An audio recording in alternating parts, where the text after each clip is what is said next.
শীতকাল তো এসেই গেল, তার সাথে নানান রকমের সবজি। যে সবজিটা আমার সবচেয়ে অপছন্দের সেটা হচ্ছে এটার নাম বরবটি। তোমরা যারা ভিডিওটা দেখছো তাদের এলাকাতে এই সবজিটাকে কি বলে? এই সবজিটাকেই মা রান্না করবে এই কয়েকটা উপকরণ দিয়ে। খুব খুব খুব টেস্টি হয় খেতে। ভাবাই যায় না যে এই বোরিং সবজিটাকে এত সুন্দরভাবেও বানানো যায়, কিন্তু দেখতে খুবই জঘন্য।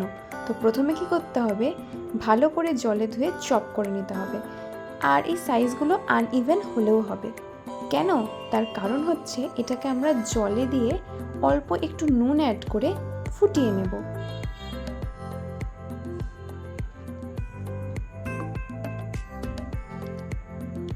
মোটামুটি এটা ফুটতে 15 মিনিট মতন টাইম লাগবে।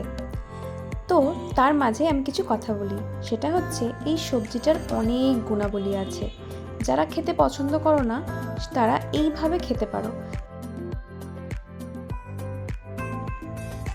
যতক্ষণে ওটা সেদ্ধ হয়ে ঠান্ডা হবে, সেদ্ধ তো হয়েই গেছে, ঠান্ডা হবে, ততক্ষণে চলো আমরা ড্রাই রোস্ট করে নিই এই জিনিসগুলোকে।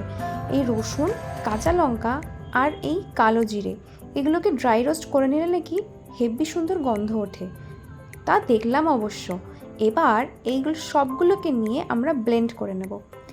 সেদ্ধ তো হয়েই গেছে, তাই ব্লেন্ড করতে একদমই বেশি সময় লাগবে না, আর তার সাথে কোনো জলও দিতে লাগবে না।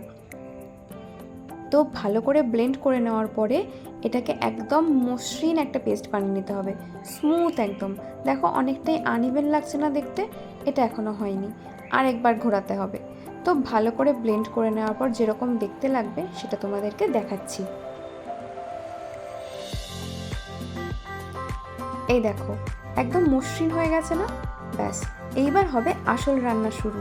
যে কড়াটাতে আমরা ড্রাই রোস্ট করলাম সেই কড়াটাতেই 1 চামচ মতো সর্ষের তেল নিয়ে নিতে হবে। এই সর্ষের তেলটা গরম হয়ে এলেই আমরা অ্যাড করে দেব ওই পেস্ট যেটা করলাম সেটা। That's it. এত সোজা একটা রেসিপি, তোমরা ভাবতেও পারছো না কতটা টেস্টি খেতে হয়েছিল। গরম গরম ভাত আর এই বরবটির অদ্ভুত রকমের একটা রান্না, হেব্বি খেতে হয়েছিল। অবশ্যই কিন্তু ট্রাই করো। আর তার সঙ্গে আমরা এখন অল্প একটু নুন অ্যাড করে দিলাম স্বাদ অনুসারে। এই যে পরিমাণটা দেখছো, এই পরিমাণ অনুযায়ী আমরা 1 টিস্পুন নুন অ্যাড করেছি। এবার বেশ খানিকক্ষণ নাড়ার পরে কিছুটা অ্যাড করব চিনি। চিনিটাও স্বাদ অনুসারে আমরা চিনি অ্যাড করি। তোমরা চিনিটা অপশনালও রাখতে পারো, তবে চিনি অ্যাড করলে কিন্তু রান্নার স্বাদ গন্ধ আলাদা লেভেলের হয়ে যায়। তো অল্প একটু চিনি দেওয়ার পর ভালো করে নেড়ে নিচ্ছি আবার। এই সময় কিছুই করতে হবে না, জাস্ট মাঝে মাঝে এইভাবে নাড়তে থাকতে হবে।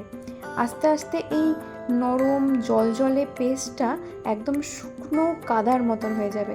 হ্যাঁ, শুনতে অড লাগলেও এই দেখো ভলকানো টাইপের দেখতে হয়ে গেছে না? এখান থেকে কিন্তু বোঝা যাচ্ছে যে আস্তে আস্তে পুরো জিনিসটা রান্না হচ্ছে। এবার কিছুক্ষণ পরেই দেখবে আর এই রকম দেখতে লাগবে না, আস্তে আস্তে শুকনো হতে আসবে।